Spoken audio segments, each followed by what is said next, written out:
Trying the ghost pepper Whopper and the ghost pepper fries, chicken fry sticks. Okay, kind of sketchy that it's neon orange, but we're putting that behind us. I'm not the best with spicy things, but I'm doing this for you guys. Okay, also kind of sketchy, whatever. We're just doing it, we're doing it. And because I'm doing it, I'm going all out here. We're gonna put the 4, oh, they smell spicy, ghost pepper fries, chicken fries, by the way. So now we're getting chicken and burger on here. On the sandwich, boom, putting that on. Let's just say I know this is gonna leave me toilet bound for the rest of the night, so that's okay. Here we go, dipping it in the honey must to try to ease it.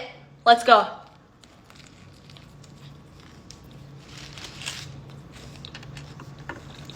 Good.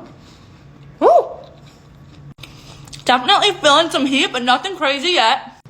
I'm burning a little, gonna take one more bite, no honey mustard, take it like a champ, and then I'm gonna get back to you guys. Woo! Literally shed a tear, but it's fire with the chicken in there. It's actually really good, nothing crazy.